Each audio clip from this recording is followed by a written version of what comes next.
College स्थापना दिवस की आप सबको हार्दिक शुभकामनाएं।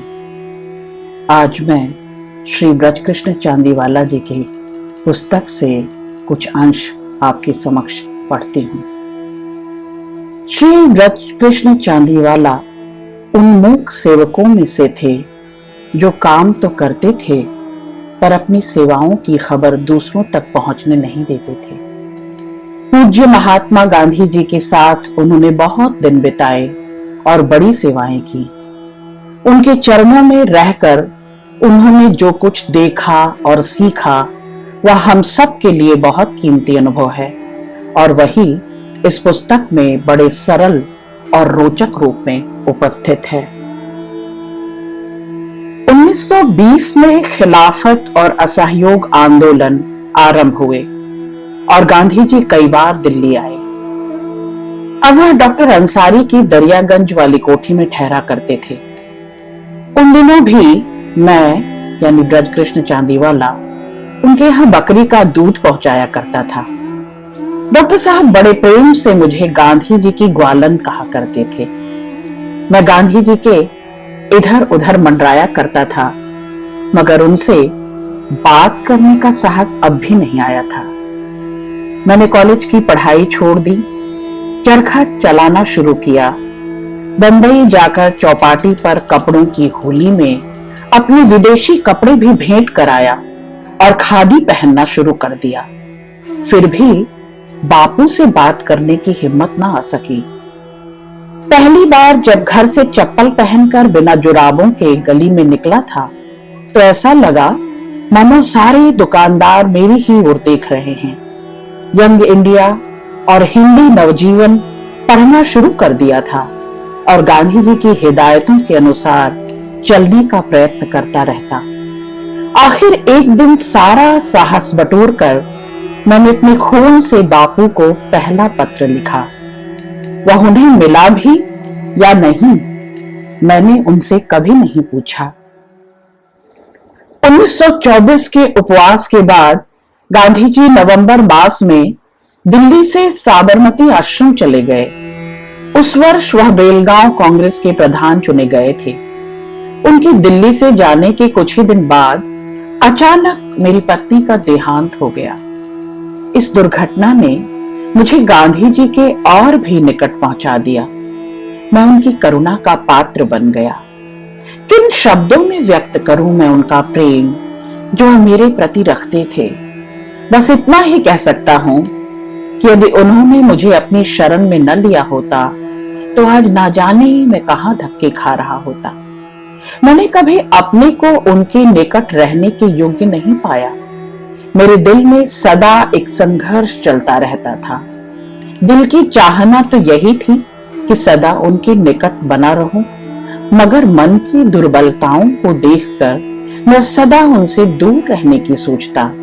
यही कारण है कि 24 वर्ष उनके संपर्क में रहकर भी मैं कुल मिलाकर 24 मास भी उनके साथ न रह पाया होऊंगा। बापू के आश्रम का जीवन ही कुछ और था। आश्रम बापू की प्रकार की प्रयोगशाला थी। देश के हर प्रांत से और विदेशों से भी आकर लोग वहां जमा होते थे और बापूजी के सत्य और अहिंसा के प्रयोग में हिस्सा लेते थे। बापू की जितनी भी प्रवृत्तियां थीं, उन सबका लक्ष्य सत्य और अहिंसा की प्राप्ति था। आश्रम की अनेक प्रवृत्तियों में आश्रमवासी लगे रहते। नौकर रखने जाने का रिवाज नहीं था। सब काम आश्रमवासी अपने हाथों करते थे।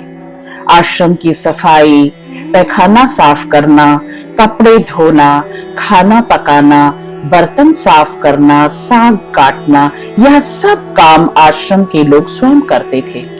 चरखा चलाना सबके लिए लाजमी था। शाम की प्रार्थना के बाद हाजिरी ली जाती थी जिसमें दिन भर में काते सूत के तारों की गिनती लिखानी होती थी। न काटने का कारण बताना होता था। सूत काटने के प्रयोग तरह तरह के चरखों और तकलों पर होते रहते थे।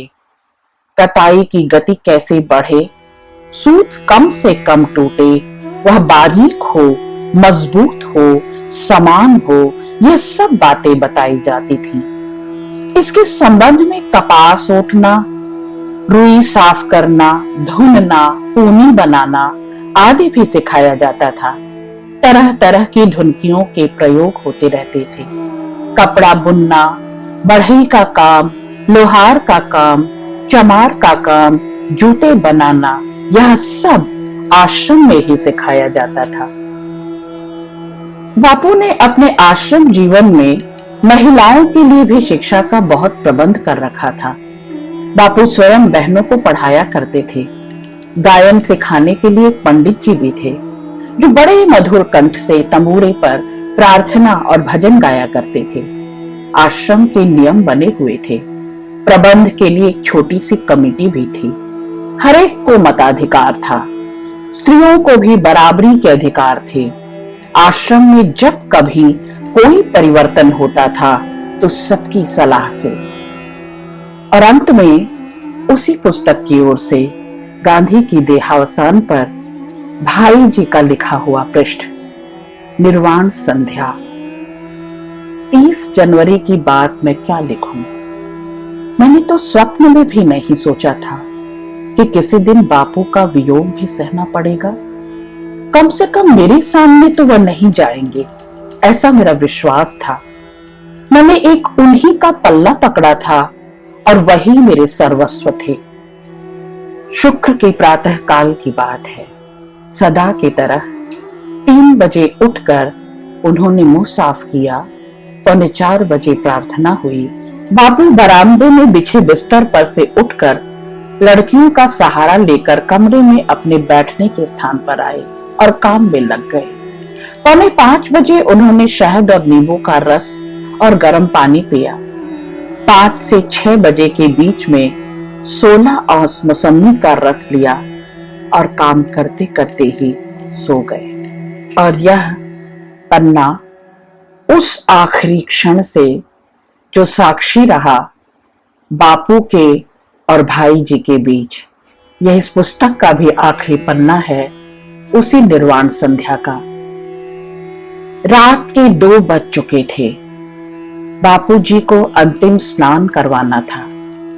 स्नान गृह में हरिराम ने ठंडे पानी से टब भर दिया। एक और तख्ता टब के पास बिछा दिया गया। बापू का तख्ता स्नान गृह के दरवाजे के पास ले जाया गया। अभी कुछ दिन पहले उपवास के दिनों में मैं इसी शरीर को कुर्सी पर बैठाकर बहुत ही आहिस्ता आहिस्ता गर्म पानी के टब में उतारा करता था। आज उसी शरीर को हमने अपनी छाती पर पत्थर रखकर टब के पास बिछे हुए तख्ते पर नीचे लिटा दिया। मैंने खून से भरे हुए कपड़ों को धीरे धीरे उतारा और उन्हें देवदास जी के हाथों में सौंप दिया। वह गर्म अलवान वो ऑस्ट्रेलिया के ऊन से बुनी हुई थी। 3 जगह गोलियों के दाग से जल गई थी। धोती और सूती चादर खून से तरबतर थी। छोटा रुमाल कमर की रस्सी के साथ लटकता हुआ खून से भर गया था। अलवान पर मिट्टी और घास लगी हुई थी। बापू जी का शव पटड़े पर रखा था। टब में से मैंने ठंडे पानी का बर्तन भरा और उसे बापू पर डालने को हाथ आगे बढ़ाया। हाथ रुक गया। बापू तो कभी ठंडे पानी से नहाते न थे। रात को 2 बजे जनवरी की इस ठंडी रात में यह बर्फ सा ठंडा पानी उन पर कैसे डालूं? उनका शरीर तो वही था। हाय, आज हिंद का हृदय सम्राट कैसा निश्चेष्ट बना एक साधारण तख्ते पर लेटा था। मुख से चीख निकल गई। आखिर उसी ठंडे पानी से उनका शरीर साफ किया गया। छाती पर दाईं ओर 3 गोलियों के निशान थे, त्रिकोणाकार। 2 गोलियां पीठ में पार निकल गई थी, तीसरी अंदर ही समा गई थी। बापूजी की पीठ मिट्टी से भरी थी। जख्मों से अब भी खून बह रहा था। मैंने शरीर को साफ किया और गंगा जल से उस पवित्रतम शरीर को स्नान करवाया। फिर उसे तौलिए से पोंछ कर वह धोती पहनाई जो पूज्य बापूजी को मैंने इसी जन्मदिन पर भेंट की थी। तख्ता बीच कमरे में बिछा दिया गया और उस पर सफेद खादी की चादर फैला दी गई। बापूजी का शव उस पर लाकर रख दिया गया। ओम शांति, ओम शांति, ओम शांति।